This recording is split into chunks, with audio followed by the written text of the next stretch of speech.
अगर मैं आपसे कहूं कि भारत में एक ऐसी जगह है जहां सूरज ढलते ही सरकार तक अपने दरवाजे बंद कर देती है, जहां हर रात को हवा नहीं आत्माएं चलती, जहां कदम रखने से पहले खुद जमीन भी चेतावनी देती है, यहाँ आओगे तो शायद वापस नहीं जा पाओ। ये कहानी है भानगढ़ किले की। एक ऐसा किला जो सिर्फ पत्थरों से नहीं बल्कि सैकड़ों अधूरी आत्माओं से बना है। राजस्थान के अलवर जिले में अरावली पहाड़ों के बीच बसा है भानगढ़ किला। एक ऐसा किला जो जितना खूबसूरत है उतना ही खामोश। ASI का बोर्ड यहाँ साफ लिखा है, सूर्यास्त के बाद यहाँ प्रवेश वर्जित है।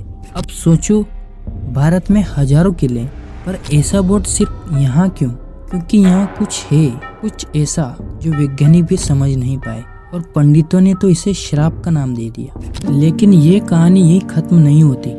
कहते हैं रानी रत्नावती भानगढ़ की शान थी, बुद्धिमान, तेजस्वी और अत्यंत सुंदर।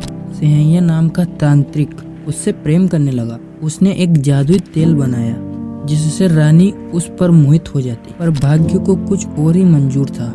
वह तेल रानी के हाथ से फिसला और उसी तांत्रिक पर जा गिरा। मरते समय उसने कहा, भानगढ़ मिट जाएगा और यहाँ कोई चैन से नहीं जी सकेगा। उसके बाद जो हुआ वो इतिहास में दर्ज नहीं, लेकिन उसकी गूंज आज भी दीवारों में सुनाई देती है। अब सुनो वो जो किसी ने नहीं बताया। जब 2002 में आर्कियोलॉजिकल सर्वे ऑफ इंडिया ने यहाँ रिसर्च की तो उन्हें यहाँ रेडिएशन स्पिक्स और मैग्नेटिक फील्ड डिस्टोर्शन मिले, यानी यहाँ कुछ ऐसा है जो नॉर्मल नहीं है। वैज्ञानिकों का कहना है भानगढ़ में एक ऐसी एनर्जी बबल है जो सूर्य की किरणों से एक्टिव होती है। शाम होते ही एनर्जी अनस्टेबल हो जाती है और इंसान के दिमाग पर असर डालती। शायद इसलिए ASI ने यहाँ लिखा है सूर्यास्त के बाद प्रवेश वर्जित है, क्योंकि सरकार डर से नहीं बल्कि हमें किसी पुरानी तकनीक या शक्ति से बचा रही है। 2002 की खुदाई में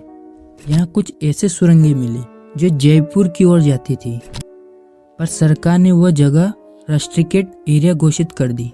कुछ पुरातात्विक का कहना है वहां से ऐसे पत्थर मिले जो रेडिएशन छोड़ते थे। सोचो, सैकड़ों साल पहले कौन सी शक्ति ऐसे पत्थर इस्तेमाल करती थी?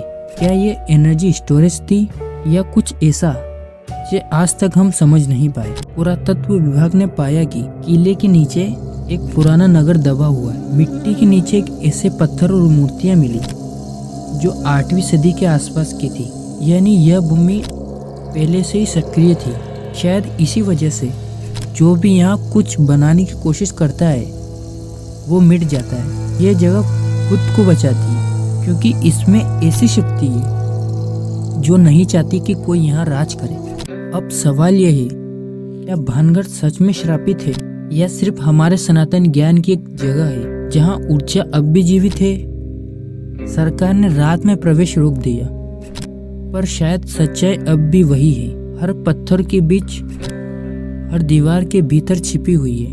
अब तुम बताओ, तुम्हारे हिसाब से ये श्राप है या कोई शक्ति? कमेंट में लिखो श्राप या शक्ति, और बताओ अगर तुम्हें मौका मिले भानगढ़ किले में जाना चाहोगे?